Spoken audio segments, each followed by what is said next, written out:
Welcome, everyone, to another episode of the HR and Payroll 2.0 podcast. I'm Pete Tiliakis, and as always, I'm joined by the legendary Julie Fernandez. Welcome, Julie. Thanks so much, Pete. And I know you have been go, go, go. So have I. And so it's great to finally get a chance to get back together and time to share. Yeah, back like we never left. We've been. I feel like I've been around the world. I've been home maybe 4 days in the last 2 months, so it's been a lot. But we've got so much to talk about. I think we're going to make it almost a double episode here. Yeah. Do a bit of an events episode, and then maybe a bit of a news with a few other events mixed in there too. So a lot going on out there in HCM, and that's what I thought we'd talk today. All right. Well, without further ado, why don't we dive in? All right. I think we're doing what? What did I say before this? 5? We're going to do we got four today. Yeah. 4. All right. We got PrismHR. Had a great event. I was able to go to PrismHRLIVE. SAP SuccessFactors did a unique event out in Cavallo in San Francisco. They called it an analyst exchange. I think it was an HCM analyst exchange. Not a product update. We got a little product taste from what they released at Sapphire, but really what we did was we really got around and ideated with them on the future of work, and I thought it was a lot of fun. So I'm going to talk about that. Cornerstone On Demand, formerly I guess you could call them, had a good update for the analysts and their clients up in New York, and that was came with some new products, as well as UKG. We did a virtual analyst day this year, not in person in spring like we normally do. And tons of updates there too. So I thought I'd give everybody some updates here on these 4 and see what you think as well. Okay, that sounds great. And I think we're starting with Prism, which was the latest one, right? That you just got back from. Yep. We're going to talk about Prism here, PrismHRLIVE, and let's. I want to kind of maybe do a little bit of a background on this one, Julie, because maybe not everyone knows Prism, maybe not everyone knows the PEO world, and so I thought I'd maybe just give a little bit of background there. So, PrismHR is a major entity and acquisition and platform of the venture employer services, venture HR, as you probably know them, portfolio. And venture, we talked about this with Matt Vady, who did an excellent podcast from the Payroll podcast. He's the CEO and owner or founder, I guess, of Guru HR. And he basically did a really great breakdown on how venture has gone about building their business. And it is very unique, and it's a great podcast if you get a chance to listen to that. And certainly check out Matt's episode with us. I thought it was a great episode on going to market right now in the SMB space. But venture is very much building a one-stop shop of SMB-focused solutions. And that starts at the core with the PrismHR platform, which is really the indirect side of their business. So they basically go to market in 2 ways: directly through what they would call the venture HR side, which has a certain number of products. And then they go to market indirectly with Prism, which 65% of the PEOs in America utilize that platform as their underlying infrastructure. Okay. So it's a very important platform for that community. So again, just a huge ecosystem, 112 acquisitions now, Julie. Wow. Wow. Quite impressive. I mean, at the time Matt came on, I think it was 100, or they had just broke 100. And all of them very purposeful. It's not a bunch of foolishness, right? It's not a bunch of acquiring to acquire. Yeah. Yes, it's very much building out their entities. It's building out their capabilities. Think about something like Virtual HR, which is a compliance solution that is woven across their capabilities. It's highly adopted around the market by most of the HCMs in terms of offering it in their marketplace, if not partnering. So a really nice addition there. They bought Namely. I don't know if you guys remember the SMB solution, Namely, a few years ago. So they own quite a few things. But what I think is really interesting is that capability. All of those 112 also include various different BPOs and legal entities around the world. So that's helped empower a good bit of their global offering. And that was a notable announcement there. Before I get to that, Julie, just to give you some perspective of their size, they are processing about 58. Let me look at this real quickly. I want to make sure I get this right. They're doing about 58 billion in payroll processing. So that kind of tells you the size of an organization that we're talking about. 4.2 million worksite employees. I believe that's globally. And I think it was somewhere in the neighborhood of, I'll find their number of clients. Yeah, I can't find that here, but still, a massive footprint, right? There's a lot going on here. It's not it's not small stuff. Yeah. What I think is really cool about them is, if you recall, they made 2 really great global acquisitions, kind of quietly, post-pandemic. So around 21, 22, they picked up Solvo Global. Solvo is really and I can't remember where they're based. I want to say South America. They are a global staffing solution and provider. I actually met them and found out about them by way of one of Venture's competitors actually utilizing Solvo post-Venture to staff and help them support some interesting locations they were trying to do some things in. So I thought that was kind of a nice little vote of confidence, right? Sure. But more importantly, what that gave them was a capability to help source talent globally.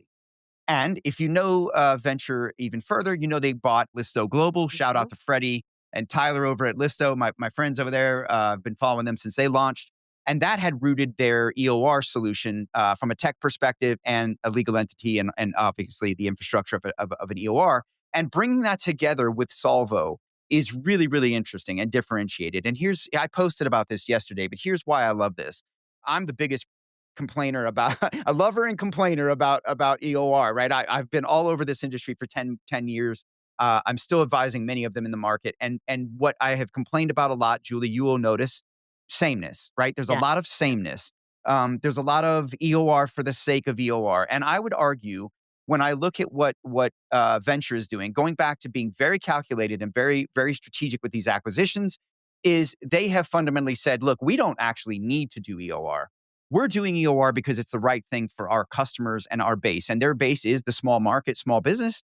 It's the PEO providers out there trying to power a competitive offering. And what's front of mind right now, global hiring, compliance, and the ability to actually move quickly into unique locations Right. for that small market. So they're not going into it with this idea that they have to, be the biggest EOR on the planet. They don't got to fight head to head with those EORs, and they don't necessarily need to worry about the churn, right? They're more looking at the customer and saying, how do we be more of your stack? How do we be more of the things that you need so that you don't have to exit our walls and bring more value and be more sticky? It's brilliant. Yeah. Now, I think what's really differentiated is most of the EORs in the marketplace are excellent at employing, paying, and helping you manage employees at scale or globally at scale. Where they're not that great is finding that talent to begin with. You often have to bring that talent, bring that capability to, or bring that human resource to the table. What Solvo gives Prism HR Global is what they're calling it, is branding it, is the ability to now find, pay, or excuse me, Right. employ, pay, and manage. And so that's different, right? When you think about the fact that, and there's been advancements in the market on this. Some of the EORs have turned some things on. I know Deal now has an ATS in their system, but that capability of actually finding those workers is really, really pivotal. And I think that's just a nice pairing. So again, a very differentiated solution that doesn't have to go out there and sword fight and deal with the churn problem and deal with all of that and can really just grow opportunistically with their customers. And they are.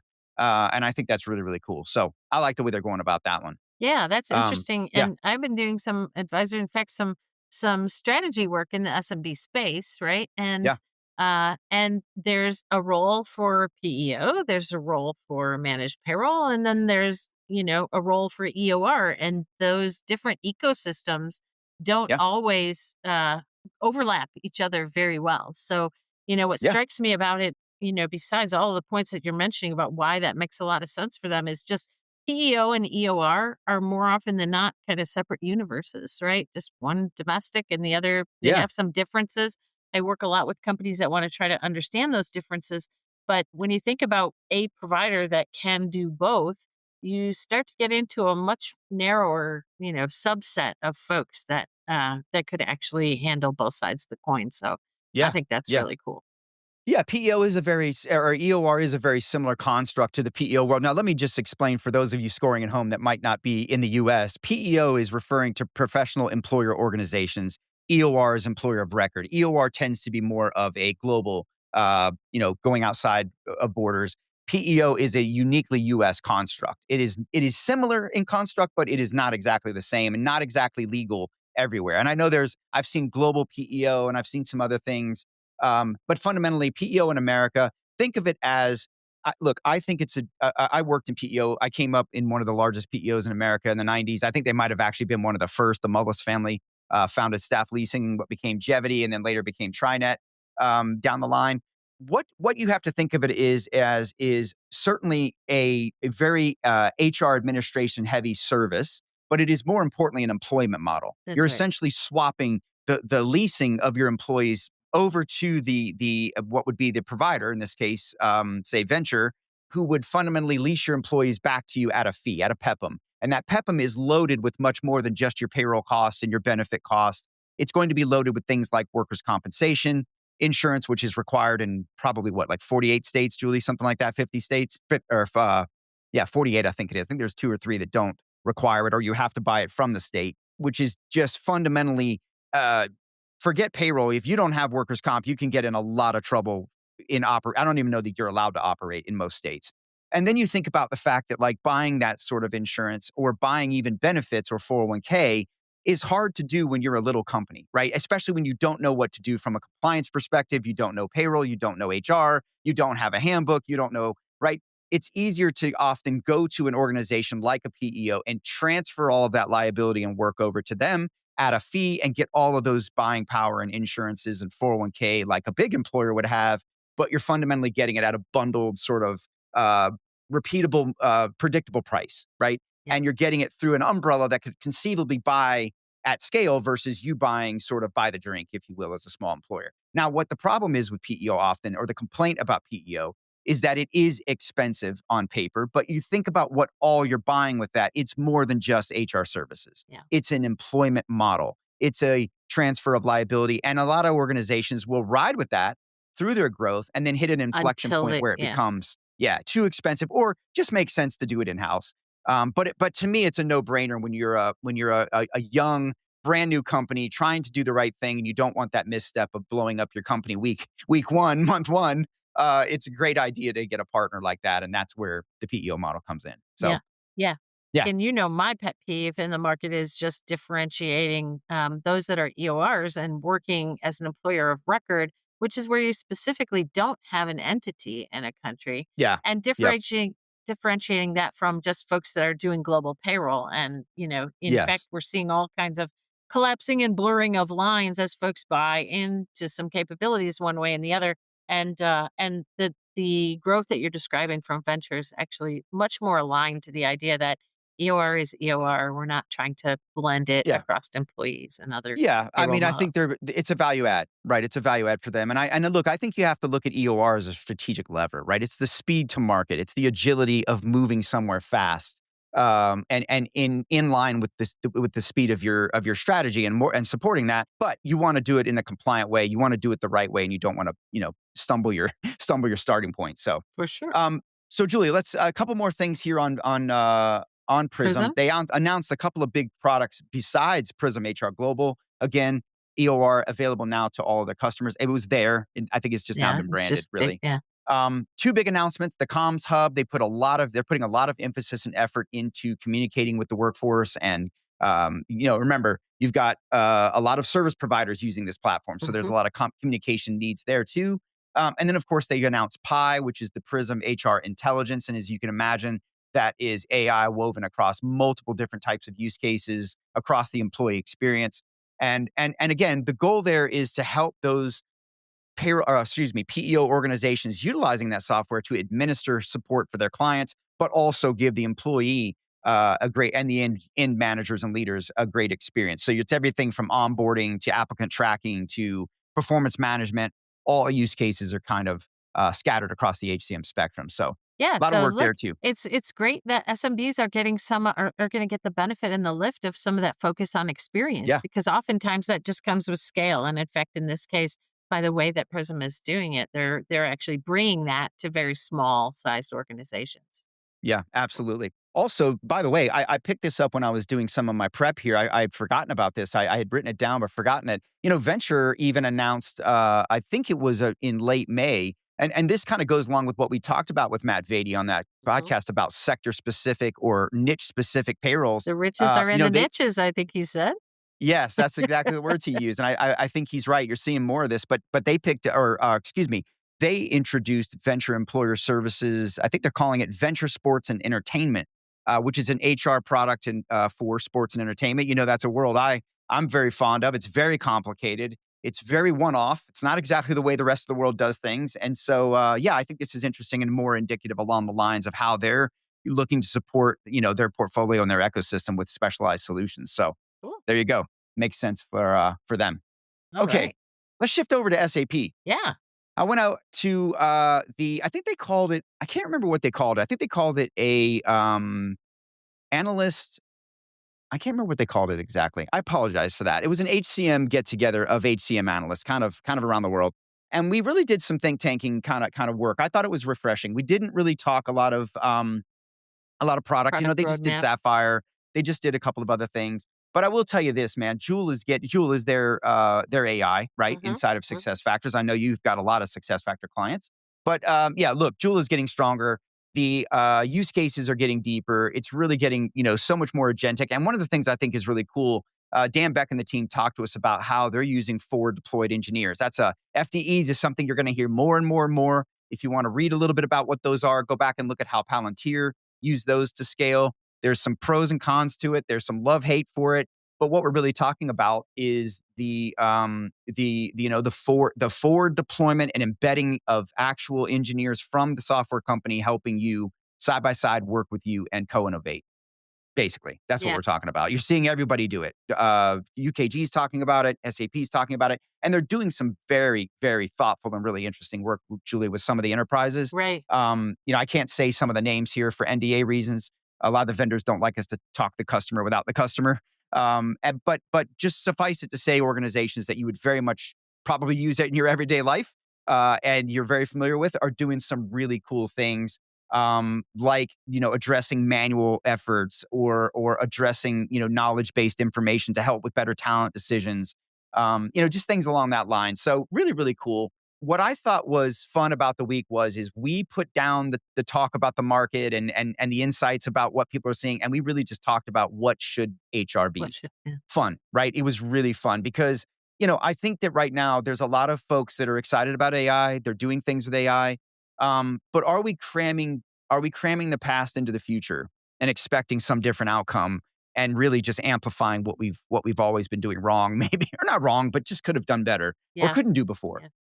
And so I love that. I think it was really nice to sit around with so many superstars, peers of mine, and bounce around these ideas of how things should work and how we should be supporting the future workforce. And so just some really cool stuff coming out of there around, and they've got some great data science. One of their lead researchers was in there helping us, and just some really interesting work they're doing in research. So I would tell you to look and keep an eye on what SAP puts out around this. But yeah, just a lot of work going on around the solutions that they have. Of course, Smart Recruiters was a big ad last year. And yeah, just really Yeah. talking a lot about what the future could be at that event. So it was very refreshing. I think we're going to see a lot more of that, Pete. Just as thought leaders or providers are starting to try to figure out exactly how to best tap into and make AI useful, but beyond useful, revolutionary, right? And it's Yeah. drumming up all sorts of different perspectives. You could almost guess the perspective based on who and where they are in the ecosystem. Why they might say, "Oh, process first, then AI tech," or dive in and orchestrate versus, just embed. And so we're going to see all sorts of prognostications, I think, on what should HR be, how should AI, most help enable that. And yeah, so that will be certainly fun to watch. And they won't be the only guys that are out there trying to tell everybody how it's all coming together, right? No, no, and I mean, the HCMs have such a big responsibility, don't they? I mean, they're They they're do. so at the tip of the spear. I mean, I think we've talked about this on here, like how is it not going to be HR that leads the organization? It has to be. It has to be with all of this human change and human impact.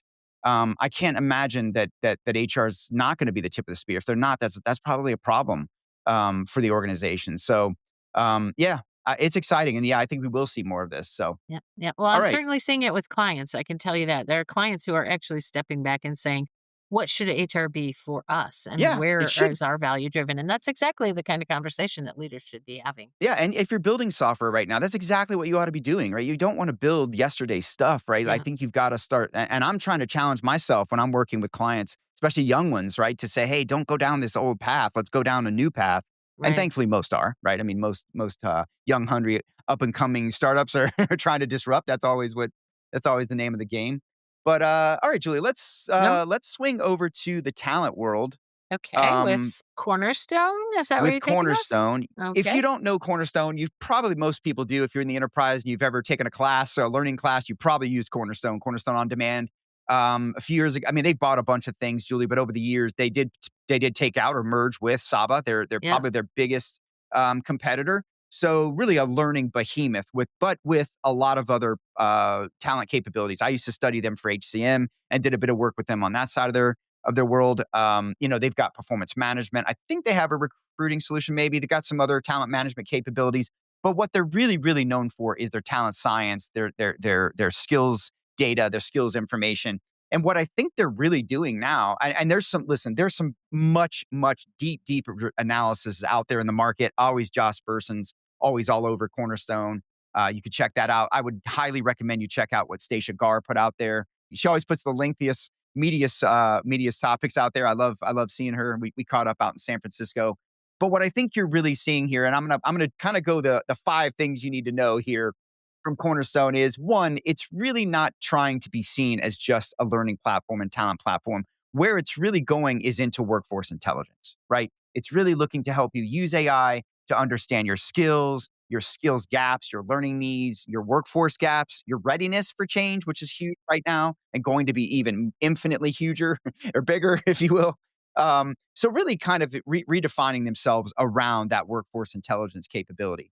I think what they're also looking to do here is really trying to take learning to another level, right? Take it to a connected skills, sort of employee development, performance tied, holistic sort of view to help make sure that that intelligence layer is giving you the meaningful nudges and actions and sources to take you to the next level. So, what I think is really interesting about this, Julie, is we're talking about they've completely rebuilt their product.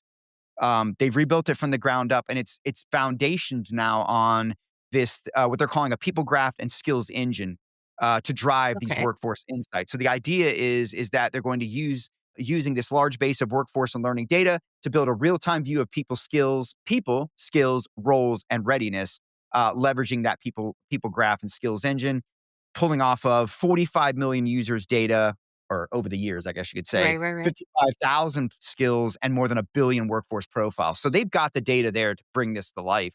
And so I think you're going to see more of that. And then, of course, the agentic layer of all of this Right. means that your agents obviously are going to be helping you find learning, right? Updating learning plans, maybe developing learning, improving your job architectures, skills mapping, skills needs analysis. All of these sort of things are going to become much more capable, and you'll have that agent factory to help you build some of those things, just like most platforms are providing you. So You know what I think? Well, not surprisingly that it should come from Cornerstone, right? But the whole idea of skills intelligence bubbled up for quite a while. And of course, Josh Bersin was, all over that and kind of leading a lot of that activity. There were a number of providers, kind of taking aim at that. And it's still out there. I feel like it never got realized by the vast majority of clients and organizations.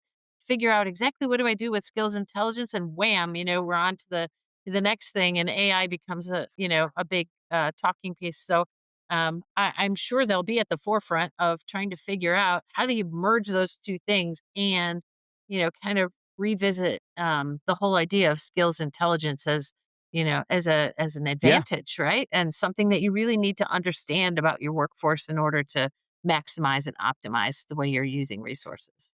yeah, in So, real time, right? I mean, yeah, I've talked about this just with EOR about how I've written about this, about how I think EOR is going to be very helpful for you making decisions about where do you get this talent, what talent is available, what's the risk, what's the impact, and yeah. back upstream, right? People have to make a lot of decisions about what they have, what they need, personally and as an organizational leader. So, Yeah. yeah, And very not timely. even in roles, but that's when we started seeing the market talk about mobility, right? Internal Yeah, mobility, not global mobility or expats and that sort of thing, but just internal mobility and that hunger that new generations have for being deployed and having different experiences that might sit outside of their roles. I think that conversation is not done with, right? There's still a lot of gains to be had in some of that space.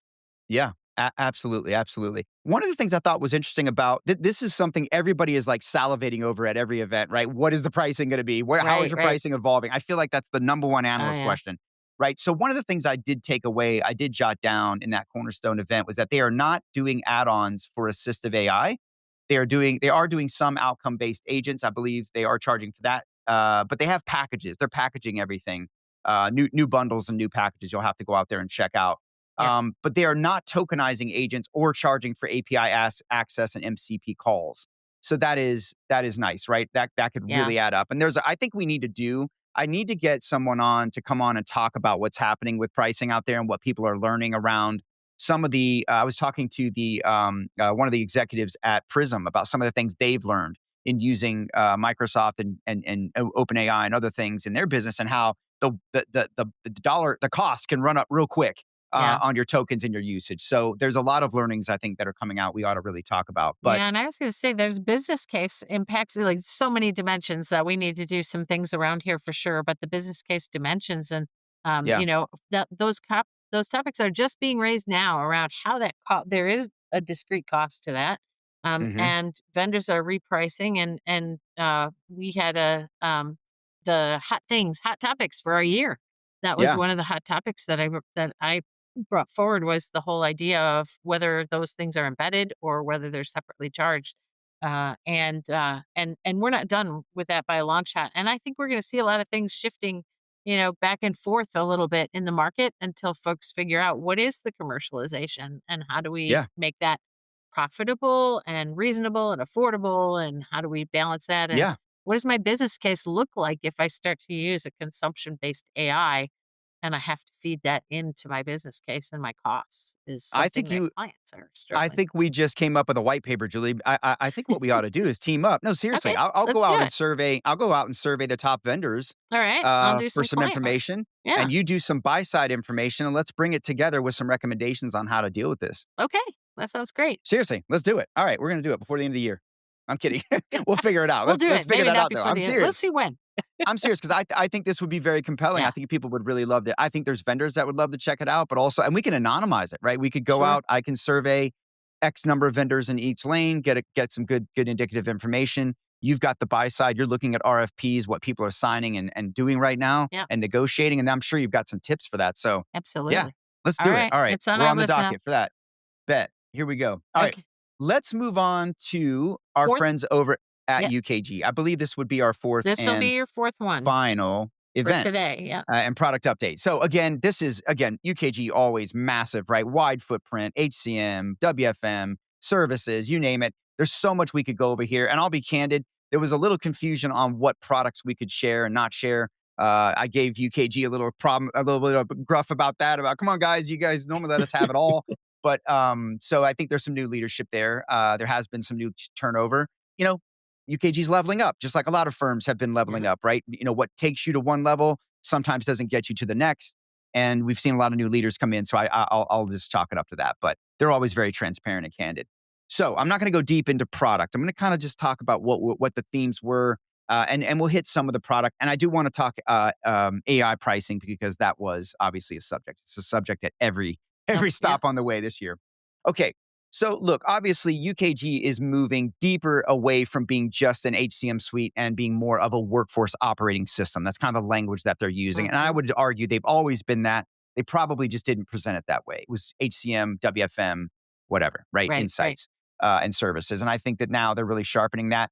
And look, they really want to be understood. And I think, look, I look at I look at UKG in the same way I look at Apple, right? The more that you probably buy, the more that you buy and use from Apple, the more enhanced your experience is, right? And of course, I think UKG feels that way about their products. Sure, take our Most HCM, but HCMs there's do. so Yeah. much in our WFM. Or hey, yeah, take our WFM, but did you know there's so much that we offer in our HCM? And what if they were all integrated? And oh, by the way, we've got integrated native global payroll. And oh, by the way, we've got this amazing, unique one of one data set in great places Yeah. to Great work. places to work. Yeah. Um, and by the way, all underpinned by managed services in select places. So I think that they are obviously trying to show and present and certainly sell that totality to the organizations, big and small, right? So yeah, so really positioning themselves at that operating layer that helps you plan, manage, pay, and certainly support your workforce. and really want to be less of a system of record and more of a command center. And I think that's what you're seeing That's where they're all the HCMs all become, right? that's the With this blended workforce the we have now. evolution that is projected by Yeah, all. yeah. You need a command center for your people. You need a command center for your agents now. You need somewhere to dashboard and manage all that, and certainly have the insights to deal with it. Okay, frontline worker is at the heart of what UKG is doing. I think that they would argue they own that space, and I think in a lot of sectors they probably do. And I know that everybody, you hear it in Workday's talk, you hear it in ADP, you hear it at Dayforce. Everybody's fighting to solve and support that frontline worker, and I think we all know and believe they're going to be increasingly more valuable because a lot of what some of them do, AI can't do it anytime soon, Right. right? I mean, Right. I don't know. We'll see. But so look, I think that that's where the rubber is meeting the road, right? That's where management is managing. That's where operations is operating. It's where everything happens, and those folks need the enablement for that, and that's where AI comes in, and that's where Bright and UKG are doing a tremendous amount.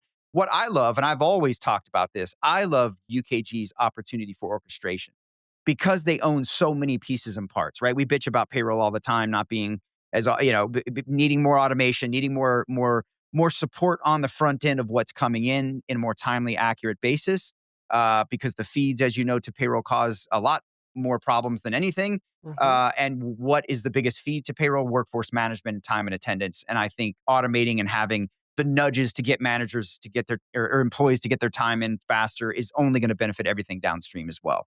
So yeah, lots going on in that regard. Let me pause there, Julie. Any thoughts on before I go into some of the AI stuff? I have several, but we've spoken the big one aloud, which is that, this is kind of the shift, or at least the messaging that we anticipate all of these systems of records are going to pivot to, or the vast majority of them, anyways. And frontline worker has been a theme for a while. It's kind of the different end of the spectrum of the talent. When you're talent focused, you're working in a very harmonized Yeah, opportunity, and when you're frontline focused, it's just messy. It's very messy yeah, and very complex and very challenging. So yeah. I do though. You dangled the idea of talking about Bright and some of the AI pricing before us. Yeah, So I was I'm going to get ready into that. for it. So Undangle. I think what I love about you, again, go back to that owning so much, right? I mean, the idea that they can orchestrate, like when you think about this, Julie, like think about context at UKG, right? If you've got my time punches, if you've got my preferred schedules, if you've got my payroll runs, you've got my benefits information, you've got my skills information, on and on and on. What could you infer about me and help me with, right? What could you guide me to that I'm not thinking about as an employee in my career or my day to day or my management of my team? I think that's what's really cool, and the picture they can provide when those customers are in their house, I think is really, really unique. Now, let's talk about. There is a lot of features that came out. Again, I don't. I was a little bit confused about what I can and can't talk Yeah, about, so so I'm just going to we'll be stay a little bit away. I've careful. got some Yeah. product, but a little bit more generic overview of that. But I want to talk to AI the way they're approaching their pricing. So they're looking at kind of a 3-tier model, I guess you could call it. Embedded is included in the subscription. Mhm. Assistive AI is on a per employee per month basis, and your agentic is outcome or action based. So there's a bit of a mix there. But I like the definitive of drawing the line in the sand and at least starting with something, because I think there's still a lot of nebulousness to this. There is. And I feel like this is pretty good. But I also would tell you that UKG stated and understands this is still in play. This is still being figured out, as we all are on both sides, right? Buyer and provider. So I think there's certainly room for changes. No mention that they would monetize for API access or MCP calls. Remember we said Cornerstone, right? Said they wouldn't be charging for that. I haven't heard of anyone doing that yet, of any of the HCMs that I recall. Could be out there, but Yeah. no mention of that. I'll have to No, but I clarify do that. hear limitations, right? Or like Yep. what's included and up to a certain amount of calls Yeah. or certain volumes. So that's something to watch for. But you're right. I haven't seen that Yeah. price separate. Remember when our BPO contracts, our big HRO contracts used to have ARCs and Rooks? Yes. Okay. They still have them? Some do. Yes. Now, I don't remember what that stood for. It was like, Reduced resource credit and added resource credit, there you go. When you went additional above and resource credit. below the scoped volumes, there was a triggered amount. I wonder if ARCs and Rooks are going to become, or something similar, are going to become back in style, much more in style than I'm not saying they went away, But I'm wondering if they're going to if something like that will become apparent for AI. Look, let's add that to the pricing conversations that we should queue Yeah. up because honestly, even what used to be your typical, like I'm going to buy a subscription and I love the fact that it goes up and down with my population. The vendors have been moving the cheese on that for a while. And now it's, there's a minimum and you could pay Yeah. more, but you never Yeah. go lower, right? Sort of thing. And so the cheese is moving all the Yeah. time on these things. And from December 31st to January 1, there's one provider in particular that I take umbrage with who's like, well, we don't do this, like we only do it this way. And I'm thinking, since yesterday, you only Not do it this anymore. way. And, Yeah. is this cheese going to stick or is this not going to stick? So, Yeah. so Yeah. we have a lot to talk about there. And I do think I like the 3-tier model. I think the bit that everyone is going to struggle with is the outcomes based portion, Yeah. right? Whether you tinker with flex credits or what's the outcome and what's the value and does the buyer even understand or acknowledge that's a value to actually pay more for it? Yeah. That is the bit that is just going to be What's the definition incredibly. of value? That's right. It's going to be Yeah. very Yeah. interesting going Well, forward. I think you're going to have to define a hard outcome, and that's Yeah. going to be the value is there. But I mean, is that crazy to think that? Do you think we'll see something special like an Ark and Rook for these?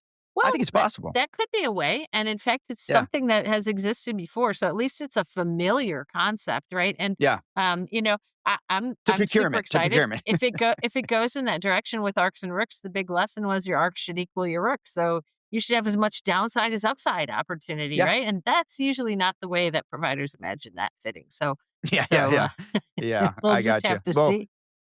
I don't think the procurement teams won't get savvy and they'll Oh, figure this out. you know. I know they will. You've dealt with them. I know how it is. Okay, let's talk about two more things. Okay. One of my pet peeves with UKG, right? Especially we've talked about the ransomware thing and how some of the damage that did. There's been a little bit of a slide in maybe some of the customer experience. I've noticed that in some things, but that is coming back. And I have noticed definitely over the last few years, UKG has shown some great numbers on how that's improving. And Bob Del Ponte has done a great job, I think, of really reinventing the way that they're caring for their customers. And I think that's starting to come through in the way their customers are talking that we got to hear from. But some of the things they're doing in that regard, Julie, because I think this is important, is using AI, right? Helping Mhm. use AI in driving customer health monitoring. They're also using it. They have a new thing called a value agent role. Okay. And they're also, of course, I think I talked about this maybe last year's spring update. They talked about their Emerald experience. It's a premium support tier that customers can adopt. So very, very good there. And like a lot of their peers in HCM, going with the forward deployed engineer to help customers with really complex problems. So think things like your, I don't know, multi-country payroll deployments, right? Integrations across maybe HCM with benefits or finance or time, if you have other time and system solutions around the world or things you have to integrate, or just large scale agentic deployments. So I think this is help us help you, right? Yeah. Yeah. I had said this all along. I think vendors are going to get pulled into a change management role in their professional services. Back when we started talking about scaling AI 3-4 years ago, everybody was really ramping things up. It was throttling. I thought, man, this seems like a massive opportunity where it's not going to be about deploying your platform anymore. It's going to be more about deploying AI and making sure you can actually function with it. Yeah. Yeah. I think But some of that is do the also vendors want that temporal. responsibility? Right. I Yeah. think some of the FDE that we're seeing, the forward engineering bit is you used to see the SIs. I mean, you still do. Systems integration partners have built in their own, they called them accelerators back in the day, right? Like accelerators to speed up all that one-time deployment effort. But then once you've Hmm. gone live, you often, many clients are taking that on themselves. And yet there's still new things to be deployed. So to me, the idea of having some of that FDE development happen is really designed to help retain, and allow customers to and their partner ecosystems to be able to be more adept at that without having Yeah. to go back to the well, right? With the original, big one-time big effort to deploy any old thing that is coming up Yeah. next. Yeah. Yeah. Yeah. But it's going to be interesting with these FDEs. One of the knocks on FDEs is how do you scale that? Can you Yeah. scale that to everybody over time as it ramps up? We'll see. I think at least in the beginning, it makes sense for the SAPs and the UKGs and the Workdays to begin using those to help these customers again, help themselves, I right? feel like So that's the bigger they are, the harder they fall kind of a thing, right? Like you want to build yeah, something that is comprehensive, but you maybe get just as much value out of building something that takes something simple and just makes it a no-brainer, right? Yeah. Or not even a Yeah. thought. So I got Hey, two more, and then I got a couple of okay. products I want to talk here. But Okay. go ahead. Go ahead. Well, I Please. was just going to ask you on the whole customer experience improving point that you just raised. Is there some angle to that that goes with, maybe clients that have been with UKG for quite some time before they started bringing those components that work together as a workforce operating system that still feel a lot of the bumps and Yeah. and Well, humps of. I'm just saying broadly, I think UKG over the past few years, I'd say over the past 3 years has really doubled down on their customer experience from my perspective. And the numbers they've shown improving and some of the investments they've made and listening to their customers, you can hear it coming through. I don't know Yeah, the answer to your question directly, but right. but I just know that there was a little time there with that ransomware thing where people were a little bit rubbed wrong, right? I mean, Yeah, it caused a little bit of problems. The transition, they took some knocks during the transition as all of for that sure. It integration was of a two big one. massive companies coming together. But I think they've really, really doubled down on this. And I just love the way they're talking and the things that they're doing. And look, they got all the complicated stuff, right? I mean, Yeah, it's not gonna be easy. And I think that what I feel like I always hear UKG say in their tone is how they try to partner. And at least try to help customers be as successful as they can. So because there's so much unknowns, yeah. we all have them. So yeah. All right, All you right, said you couple got a more couple things more. here. Yeah. Yeah, so I would say one of the things that I feel like I would come away with from there is that you're seeing so much more of a proactive nature of what UKG is trying to do. There's so much more of a preventative, predictive, obviously guidance, but of course automation, but that prediction and that prevention, I think, is what is really, really, really, really an opportunity here. And when you think about the fact that they are tightening the synergy, I know that some people don't like that word, but the synergy between payroll, time, and HR, I always call it the blocking and tackling of HR, right? And a lot of organizations do that stuff separately, right? Separate time system, core HR might be together with payroll, but maybe not.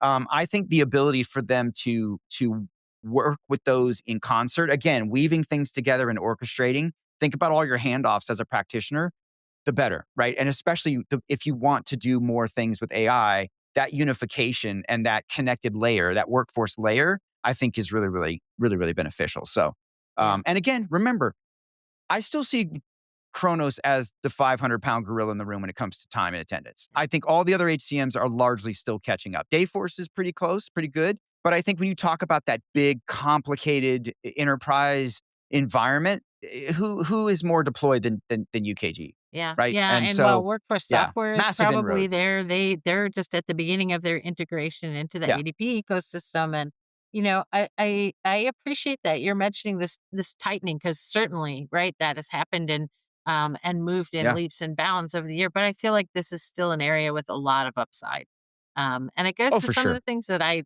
see and hear, Yeah, where getting that completely smoothed and ironed out and some of the humps is easiest with net new going forward, and it's a little harder to take a look back and say, "Okay, wait a minute, I gotta smooth out something that's been working, but maybe not, the yeah, way we would like to see it work in the future." And so and that's not unique to UKG, right? That's unique to yeah, any of them that has been yeah, yeah. bringing forward more integration and more frontline worker focus, for sure. Yeah. Yeah, and I think that goes both ways. The buyers have to change, right? They can't Yes. keep ramming old into new. We've been doing that for too long. It's over. We talked about that earlier.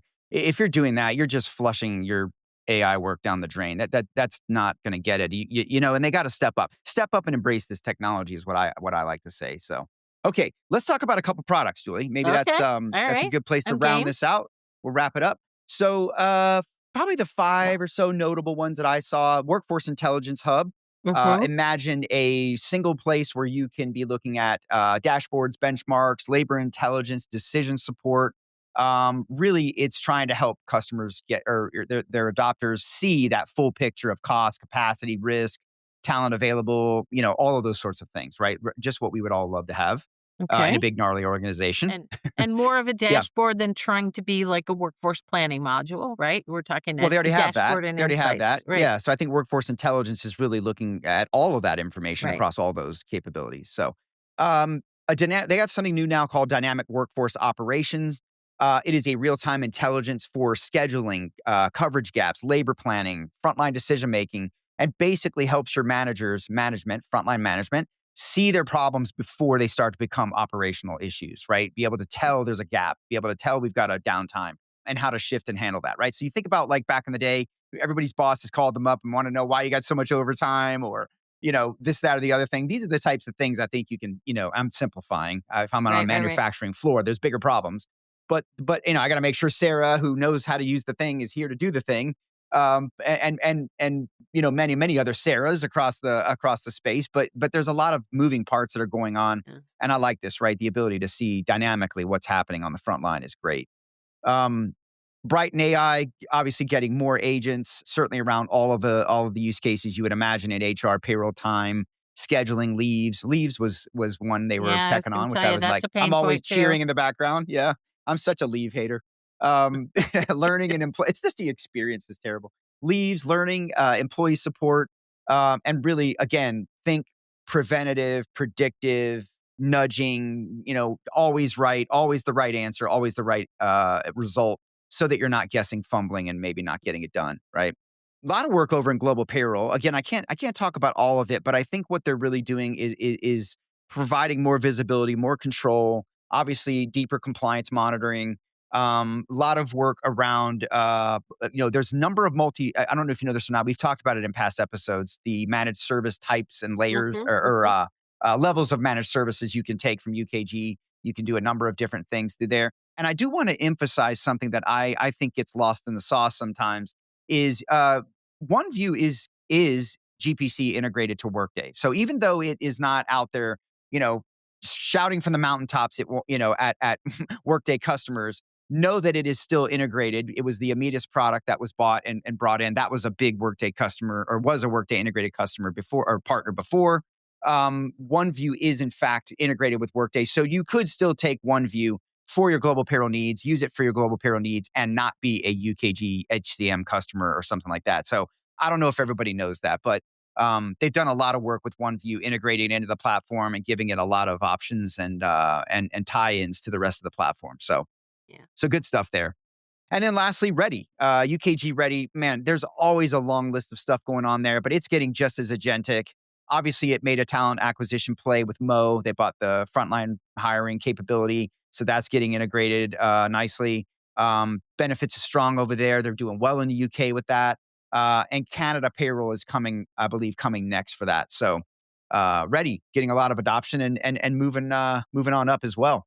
Yeah, Yeah. is some of that that's happening in Ready, is that changing kind of the market size that is targeted for Ready versus Pro? Because I I still see an awful lot of, like, wiggle room yeah. in the middle, right? I say that too. I think Ready is really it's targeted down market. We've gone over it here on the show. The number, I think it's maybe 1,000 and below. I can't remember 5,000 and below. But bottom line is, and we talked about this too on the last one last year that it's getting just as strong in terms of some of its capabilities as Pro. How long before they start to bleed together? But right now, it's doing very well in that down Yeah. market, maybe the mid market, and I'd say that more complex middle market, upper market, enterprise type buyer is probably the pro audience. But Ready can play pretty well in terms of its size mark, and I think it's getting really strong with a lot of different features. Great Yeah. places to Yeah. work is in there. So much of what you have in Pro is actually available in Ready, but not maybe some of the other complexities are just not there. So Yeah, well, I would say yeah, definitely clients even in the hundreds, hundreds for sure. I see it even oh for in that sure, yeah. middle sub hundreds.